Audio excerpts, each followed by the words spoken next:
Quel est le cœur du message de Jésus? Durant 3 ans avant sa passion, le Christ a prêché et donné de nombreux enseignements relatés dans les 4 évangiles. Ces enseignements, Jésus les a confirmés par l'amour qu'il a montré aux hommes, amour montré pas seulement par les miracles accomplis, mais surtout par sa mort sur la croix. Quel est le cœur de son message, de son enseignement? Qu'est-il venu vraiment révéler?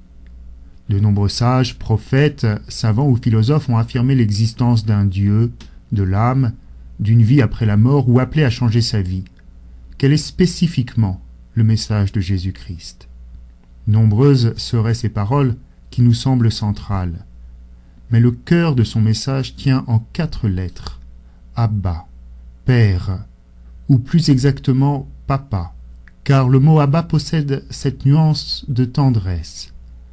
Quand vous priez, dit Jésus, dites « Notre Père, Papa ».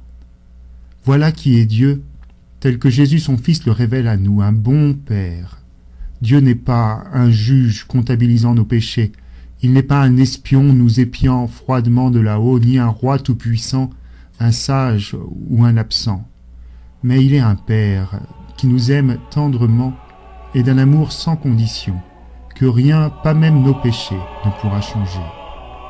Quoi que je fasse de ma vie, dise ou pense, rien ne pourra jamais me séparer de l'amour du Père pour moi, révélé par le Christ Jésus son Fils. Car cet amour est sans condition, inconditionnel. Le comprendre rend heureux et nous ouvre le salut. Quand, à cause de nos péchés, nous oublions son amour, nous nous détruisons nous-mêmes et devenons malheureux. Voilà le cœur du message du Christ. Par la parabole si centrale du Fils prodigue dans l'évangile de Luc, Jésus tente de nous exprimer cet amour inconditionnel de son Père pour nous. Cet amour nous appelle enfin à aimer pas seulement nos amis, même les païens aiment leurs amis, dit Jésus, mais nos ennemis. Le pardon inconditionnel, la fidélité absolue dans l'amour des ennemis jusqu'au don radical de sa vie, autant d'exigences qui sont propres et uniques au christianisme. Autant d'exigences surnaturelles, mais possibles à celui qui sait que Dieu l'aime lui aussi, d'un amour inconditionnel.